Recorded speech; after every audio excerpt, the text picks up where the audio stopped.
आज का सवाल दिया गया है कि how to convert Celsius to Fahrenheit. तापमान से सवाल है साइंस का। तापमान को मापने के लिए विभिन्न प्रकार के थर्मामीटर का प्रयोग किया जाता है। तापमान को मापने के लिए विभिन्न प्रकार के थर्मामीटर का प्रयोग किया जाता है, जैसे सेल्सियस, फ़ारेनहाइट, केल्विन, रोमोर। ठीक है। अब आपको सवाल दिया गया है कि how to convert Celsius to Fahrenheit, मतलब अगर आपको सेल्सियस का मान दिया गया हो और उसको फ़ारेनहाइट में बदलना हो तो कैसे बदलेंगे। इसके लिए एक फार्मूला होता है, फ़ारेनहाइट बराबर हो जाता है सेल्सियस गुणे 9/5 प्लस क्या होता है 32 यानी कि 32, यानी कि फ़ारेनहाइट पूछा जाएगा। ठीक है। और हमको सेल्सियस दिया गया होगा तो हम कैसे फ़ारेनहाइट निकाल लेंगे, यही हमको बताना है। ठीक है। एक सवाल देखते हैं कैसा दिया गया है कि अगर 0 डिग्री सेल्सियस दिया गया है। ठीक है। क्या दिया गया है, 0 डिग्री सेल्सियस दिया गया है। अब इसको हम फ़ारेनहाइट में बदलेंगे तो कितना होगा, इसको कन्वर्ट कीजिए कि फ़ारेनहाइट में कितना होगा। क्या कहे हैं, अगर 0 डिग्री सेल्सियस दिया है, इसको फ़ारेनहाइट में बदलना है तो हमको क्या करना पड़ेगा, आपको बता रहे हैं। यानी कि फ़ारेनहाइट में बदलने के लिए फार्मूला क्या है, यहाँ पे लिख देंगे फार्मूला पहले, फ़ारेनहाइट इक्वल टू सेल्सियस, उसके बाद क्या लिखेंगे गुणे 9/5 प्लस 32 32 डिग्री सेल्सियस बराबर कितना दिया गया है, यानी कि 0 डिग्री सेल्सियस दिया गया है। इसी को बदलना है किस में, फ़ारेनहाइट में। यहाँ पे बदलिए, क्या करेंगे, यहाँ पर सी की जगह पर क्या लिख देंगे 0 गुणे क्या कर देंगे 9 हमारा क्या हो जाएगा 5 और प्लस क्या हो जाएगा 32 हो जाएगा। अब क्या हो जाएगा 9 में 0 का गुणा कर देंगे 0 0/5 और प्लस क्या हो जाएगा 32।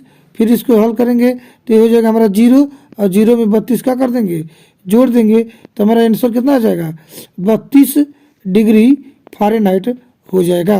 यानी कि 0 डिग्री सेल्सियस को अगर फ़ारेनहाइट में कन्वर्ट करेंगे तो कितना आ जाएगा 32 डिग्री फ़ारेनहाइट हो जाएगा। ठीक है। अगला सवाल देखते हैं।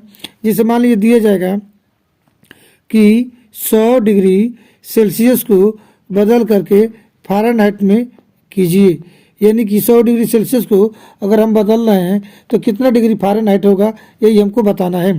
तो फ़ारेनहाइट में बदलने के लिए फार्मूला क्या है, यहाँ पर लिख दीजिए, फ़ारेनहाइट बराबर क्या है सेल्सियस गुणे 9 कितना लिखेंगे 5 प्लस क्या लिखेंगे 32।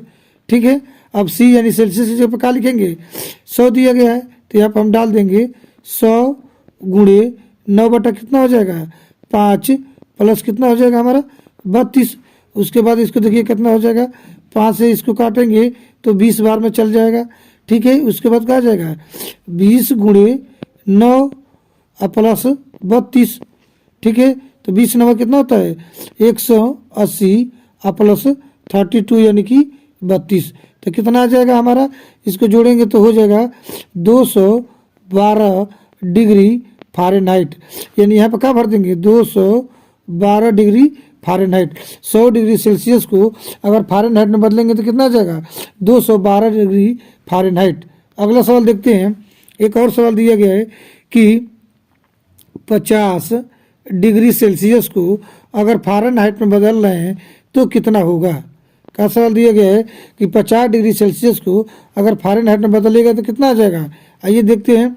फार्मूला लिख दीजिए कि फ़ारेनहाइट बराबर क्या होता है सेल्सियस गुणे 9/5 प्लस 32 32। अब इसको हल कीजिए तो ये हमारा हो जाएगा, सेल्सियस की जगह पर क्या लिखेंगे 50 लिख दीजिए, 50 गुणे 9/5 प्लस 32। ठीक है। इसको हल करेंगे तो क्या हो जाएगा 5 से 50 काटेंगे 10 बार में। उसके बाद क्या हो जाएगा 10 गुणे 9 और प्लस क्या हो जाएगा 32। हमारा आंसर कितना आ जाएगा 10 9 90 और प्लस कितना हो जाएगा 32। अब इसको हल करेंगे तो कितना आ जाएगा, इसको जोड़ दीजिए 9 3 12 यानी कि 122 डिग्री फ़ारेनहाइट हो जाएगा। यानी कि 50 डिग्री सेल्सियस को फ़ारेनहाइट में बदलेंगे तो कितना हो जाएगा 122 डिग्री फ़ारेनहाइट। यानी यहाँ पे क्या भरा जाएगा 122 डिग्री फ़ारेनहाइट हो जाएगा। ठीक है।